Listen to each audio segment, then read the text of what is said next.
Hi, my name is Annika Heterks, and this is my assistive technology project.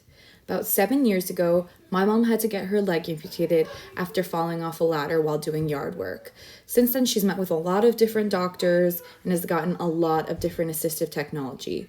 She works full time and is very independent. She can do all of her IADLs and ADLs by herself with minimal difficulty.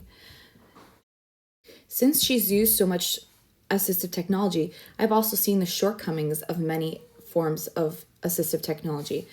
Her main form of ambulation is through the use of a prosthetic leg. And, there's good and bad things about it. She also has this gas pedal that switches the accelerator and the brake so that she can accurately push down on the accelerator. Though my mom is very independent and has minor issues completing ADLs and IADLs, a major issue for her is putting on her leg to go to the bathroom every single night. She'll wake up in the middle of the night and have to completely take off her leg, put back on her leg, take off her leg again every time she wants to get up from the bed. As you can see, she has a lot of liners that she has to take on and off. So going to the bathroom can be a very long process for her, and one that, shouldn't be that difficult. It's an activity of daily living. So as you can see here, this is her putting back on all the liners.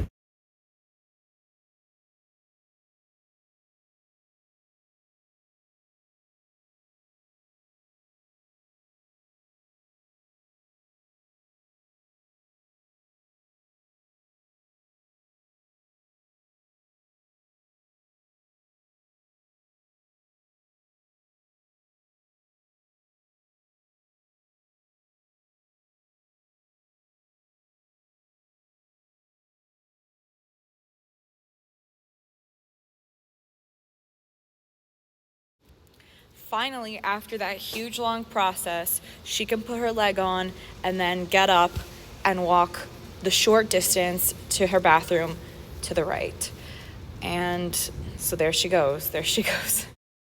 Recently, to make it easier for her, she'll wake up and she'll walk using her knees. But only a short distance, that becomes very, very hard and abrasive, and there ends up being a lot of friction on her knees. A common assistive technology device that many amputees use to walk on their knees are volleyball knee pads. As you can see, my mom already owns these Under Armour ones, but a major issue with them is that they constantly roll down, which makes them kind of useless when you're walking with them on their knees. And so as you can see here, the things instantly were rolling down, kind of already causing even more friction. And so to create a device, I bought these knee wraps.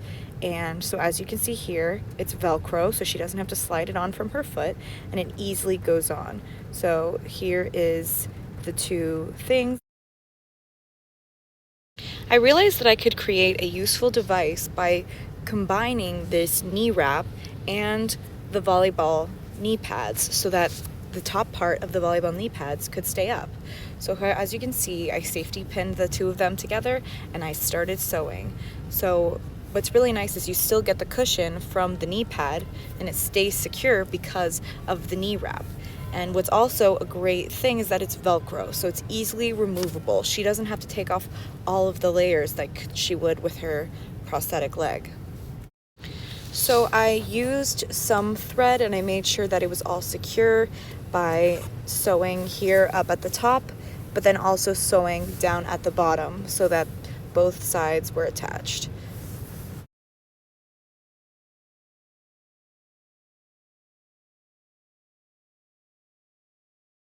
Since the main purpose of both of these devices that I combined, the knee pads and the knee wraps, they're both for comfort. So combining this is just maximizing that comfort and really making it a enjoyable experience for the client to be able to ambulate around, which oftentimes my mom will choose to not do something because she's afraid of her leg hurting and having no way around.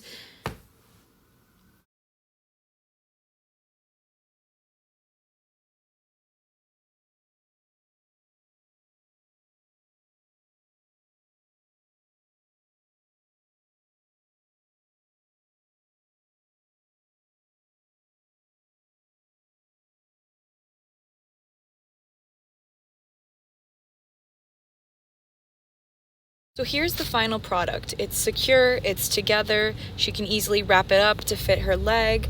A major issue is that her stump often changes sizes because of muscle atrophy.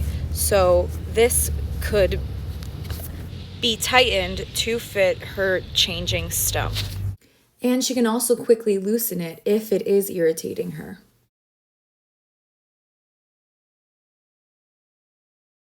So here she is putting on the device. So she slips up the knee pad and then she wraps the securing piece of the knee brace up there. So here's her putting it on both legs. As you can see, it's a lovely fit and she can tighten it to the size of her thighs. So immediately as she starts walking, nothing is sliding down. There is no friction. She's able to easily slide around. And this is a huge deal because oftentimes when she has a blister on her stump, she can't wear her prosthetic leg, and then she has no way of getting around.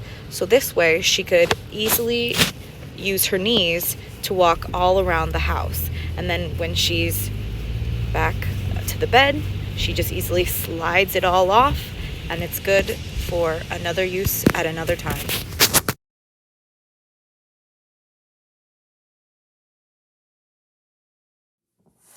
My mom is a teacher and she spends 6 to 8 hours plus a day on her leg walking around. This puts a lot of strain on both of her legs.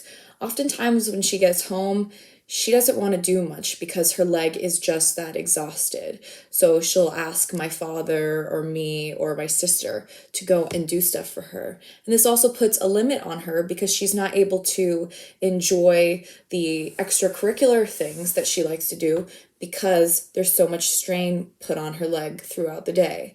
So it is a huge need for her to have a way to move around that doesn't have full weight on that leg and the stump of her. This device could be used in a number of different places and a number of different terrains, which really makes it great because let's say we go on vacation and we're walking around a lot and her stump gets very irritated by the prosthetic leg, which it often does. She could bring this device and, walk around the hotel room or the Airbnb. She obviously probably wouldn't use this in public, but it is something that at the end of the night she can relax and know that she doesn't have to she can kind of let her stump air out and not feel so confined.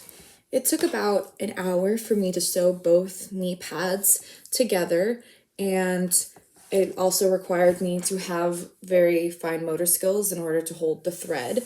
So I do think that if someone were to be replicating this, that is how long it would take them. I mean, if they're a more experienced sewer, probably much less, but it does require a lot of hand dexterity. The total cost for this project was $30. I already had the knee pads and the needle and thread, but I investigated how much those would cost if somebody were to replicate this project. The knee pads ranged from $15 to $18 at the two places that I looked at, and the knee wraps I got at Five Below for $5 each, equaling $10 in total. So the last thing was the needle and thread, which I already had, but you can get that a little sewing kit at the dollar store, Walmart, Target, anywhere you want, and they all are about $1 or $2. So it is a fairly low price device, and it will be good for a very long time.